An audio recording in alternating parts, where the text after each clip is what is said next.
Philadelphia Eagles quarterback Jalen Hurts opened up the proverbial can of worms yesterday during his press conference when he said what I thought was pretty harmless words and was just trying to let people in on, or to kind of give people a heads up to why the offense looks a little sluggish, it looks a little disjointed. It's not quite where a lot of people would have expected it, but it's also new. And that was the point I think he was trying to make when he said, Yeah, I think this whole entire off season, it's been about learning, learning and taking in the new knowledge, new perspective, in the minds that we have in the room. And I think throughout the whole entire thing, that's kind of been the emphasis. You get to a point where you kind of feel, hey, I'm gonna feel comfortable with this. I'm gonna like this, but that time comes where you can rep it later on. But right now it's been a lot of new inventory in. Majority of it, probably 95% of it being new. Now I will admit, anytime you hear a number that's like 95%, of course that's going to set off a little bit of alarm bells. Those of us who are alarmists are going to probably go immediately to the most negative place that we can go to. I think that's just natural. But at the same time, you have to kind of listen to what his explanation was of what encompassed that 95%, because I do think some people may be missing the forest for the trees a little bit on Jalen Hurts' comments. And he did try to clarify by saying, but I think bigger picture football, a lot of things are similar, right? Like everybody, you can look on the internet and see, okay, well, these guys are running this play or whatever. But, you never know what that player is being coached to do. You never know how they're being taught to do it, how to execute it. And so that's exactly what makes it different. The X's and O's, the lines on the paper, they may very well be what they're supposed to be, but how I coach and how I detail these routes, how I coach the quarterback, what I want his timing to be, where I want him looking, where I want his eyes. Are receivers reading routes? Are they not reading routes? Are there alerts on this? Are there checks and adjustments built in on this? Or is it something that, someone has to do, the quarterback has to do? That's what makes a system a system.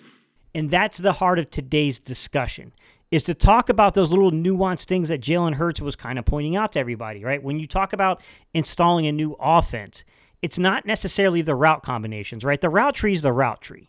Any of these young men who have been playing football, especially quarterbacks, since they were this big, those guys are fairly experienced guys in terms of understanding the route trees and understanding certain route development, certain route progression, certain route combinations, if you will. However, where I think some of the new flavor comes into when you're working with a new system is the personnel packages, right? Those personnel frequency groupings. So 21 personnel versus 12 personnel versus 11 personnel, right? And then there's the inner workings of the way that they want you to read progressions based upon the coverage that you're seeing. And then there are things such as where your footwork is as a quarterback in relation to where the wide receiver stems the route, at the top of that route stem. Where your footwork should be, where the receiver should be, that's the true timing of a play. And those are the things that change a little bit, right? I mean, every quarterback, once they've been in the league, especially if you're talking about a professional quarterback that's been in the league for pretty close to where Jalen Hurts is now, when you're in that 4-5 year mark, at that point, you've seen the large majority of every route tree that could possibly be run, and you've seen pretty much the vast majority of route combinations. However, there does exist these little finer coaching details that are different depending upon the coach you have, depending upon the staff, depending upon where they want things to go. And I think that's what Jalen was trying to get across to everybody. So I want to pick up and answer a few questions that I've received so far about what that might look like. And the first thing I want to talk about is it's really this idea of the route combinations are the same, but you might be running them from different landmarks in terms of where the progression should be within the play. And then also, you could be different formationally. I'll give you an example, right? Let's say normally you come out and you run a true spread offense, right? Where you're single back, 11 personnel, true spread offense, right? Even define it a little further and say you're not even tight to formation, you're outside that tight formation area, right? So a true spread concept. And let's say we're going to run something that's going to have a man beat or like a mesh concept that spread offense concept of how you beat man coverage with some zone beaters behind it. So think about your out routes, your in routes, your hooks, your hitches, your comebacks, all those things, right? Behind those routes. Those things that are meant to beat zone, essentially, is what I'm saying, guys. All right? So you have these zones and you have these man concepts all built into the play together, and then you have the quarterback's progression depending upon the coverage to which side you want the quarterback to read, and then from there, boom, boom, boom, or 1, 2, 3, where the progression actually lies. Okay, so let's say you got Doug Peterson, or you have like Nick Sirianni, or you have like the basics of kind of like what we'd call the West Coast spread stuff, all right? Frank Reich, all those guys all together. All right. When you look at that concept, you're expecting 11-man personnel. Well, when you get a coach coming in here, that coach could simply say, like, hey, I like the concept. You clearly are comfortable and understand when you should use each leverage in terms of the route development, but I want to do this different formationally. I don't want this to be so obvious because we're in 11 personnel, and teams have just seen this a million times. I want to do this from 21 personnel, 2-back pony set guys, right? 2 backs on the field. I want to be able to take a Kenny Gainwell or Saquon Barkley and put them essentially in that slot receiving role and apply pressure to the defense to figure out what we're running here, what the concept is. I want to do this through 12 personnel, and I want to use a more athletically gifted tight end, a guy like a Grant Calcaterra or an Albert O. Even Jenkins is making some noise in training camp, guys, to be quite honest. The young man was playing for the Jets last year. Like, you want to be able to use those players to basically give a different look to the defense, but keep some of the same exact concepts built in, right? That's what Jalen Hurts is talking about. And then you go on top of that, right? Let's say that normally you ran something like it was a hitch behind it, right? So you have the mesh concepts, and then behind one of the meshes you have a hitch, which is going to be, if they're in zone, how you can quickly defeat that zone, right? That's going to be your quick progression, your quick read, okay? So if you see zone, that's your immediate first read there. It's going to be the hitch. For the vast majority of people, you don't hitch above 7 yards. Normally the hitch is in around that 5, 6, 7 yard range is where you hitch up, okay? Well, we don't know. With Kellen Moore, he might say, I don't like the hitch there. I'd like to have this be a little deeper. It'd probably be the opposite for Kellen, to be quite honest, guys. He'd probably be more in favor of a hitch than like a comeback route. But you get what I'm saying. Like he could easily say, like, I want a comeback route here, right? I want something like that. I want something that's a little different. It's going to be a little deeper in the development. It's a little closer to actually where the line of scrimmage, not line of scrimmage, where the first down marker is. That's the line I'm looking for, guys. Those are the things that they're talking about. That's the things that he's talking about with a 95% change in things when it comes to offensive philosophy and then the scheme in itself. Some other things that I can let you in on in terms of questions I received from the community. My guy Steve, and I know there's like 1,000 of us, including myself, with the name Steve in the community. So, Catmandu, I did see your comments. I just didn't have a time to get back to them. But I saw that you were kind of inquiring and questioning about the use of Jalen Hurts, or just basically like the history of this coaching staff with Kellen Moore and Doug Nessmeyer with using quarterbacks under center. It's kind of where you wanted to go with that conversation. And that's a really difficult one.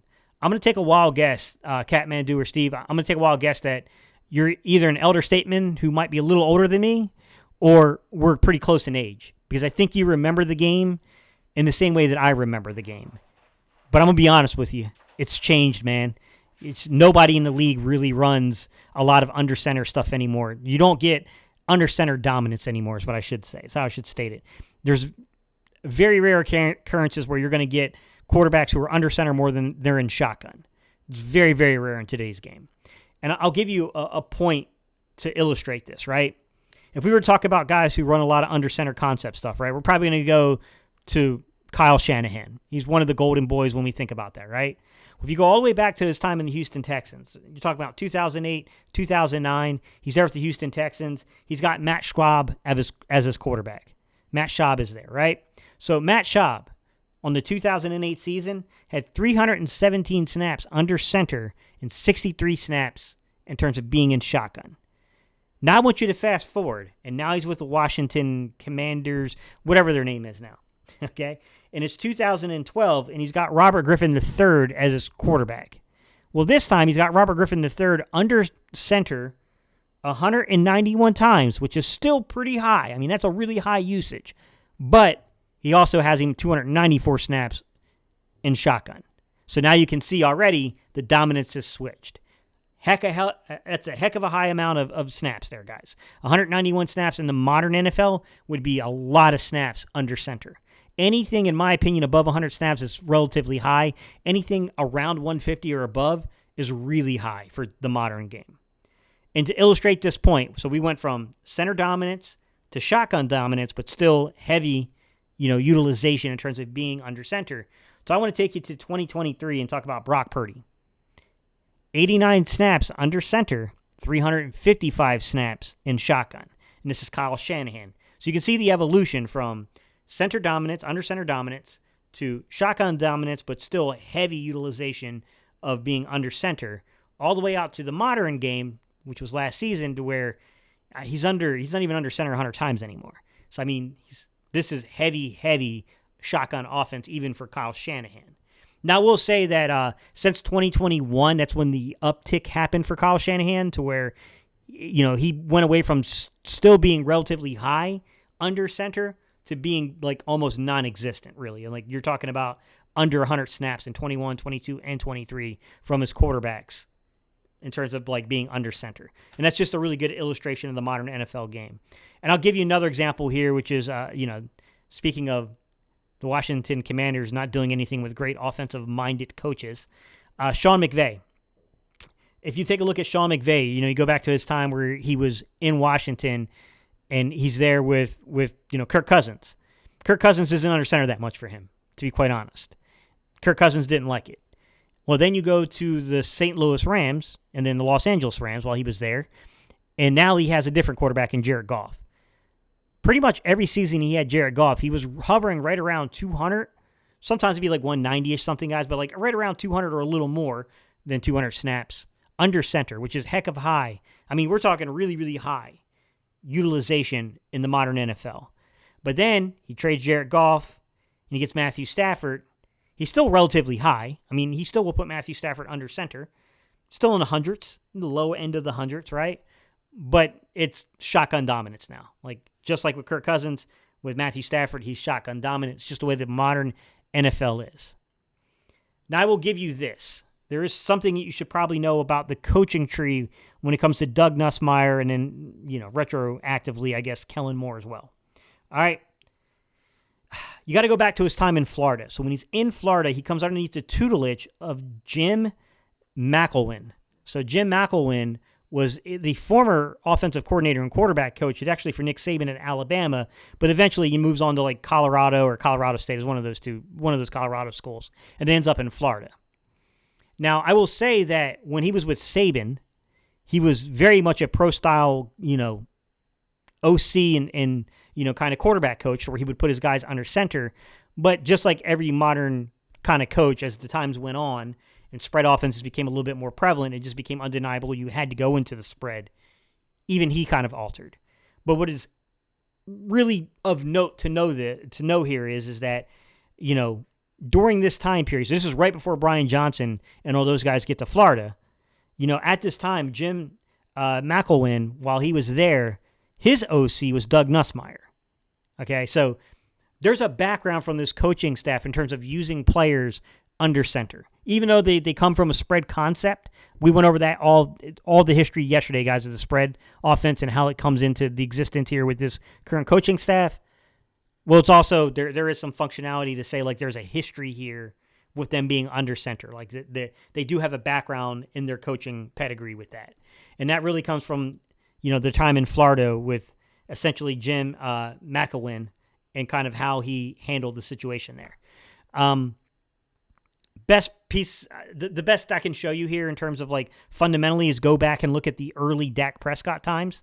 So in Dallas, go look at the early ways that he was being utilized and pretty much used inside of Dallas's system, and look at the way that essentially Doug Nussmeier and then also Kellen Moore used him, especially in the 2019 season, their first season there under center. There's the week 1 of 2019 in particular, guys, to where they were trying to speed Dak up a little bit. And clearly at this point in time for Dak, this was still kind of a Zeke. We were at the precipice of them moving away from a Zeke-centered offense into more of this passing kind of concept and style type offense. Also, we have to keep in mind that the Clapper was the head coach at this time. So you do have a little differences here. We have to keep that in mind, that he is somewhat kind of bending to the will of the coach that he's coaching for. But if you go back to that Giants game where he had a 2.25 time to throw, I mean, we're talking about an incredibly fast processing time, guys. I mean, you don't get a lot of those. Like, there's not a lot of times where you're going to be under 2.5 seconds as a quarterback on the totality of the averages on a game. So if you go watch that football game, guys, and I highly suggest you go back here. It's Week 1, 2019 season. It's probably, arguably, one of Dak's best games as a Dallas Cowboy, to be quite honest. He had a 400-yard game, 78% completion rate in that game, 4 touchdowns, no interceptions, had 158.3 passer rating. And now one thing you will notice really quickly there, guys, is that first and second downs, they were under center quite a bit, and then on third downs, they would fall back into the shotgun, and then every now and then they would switch it up.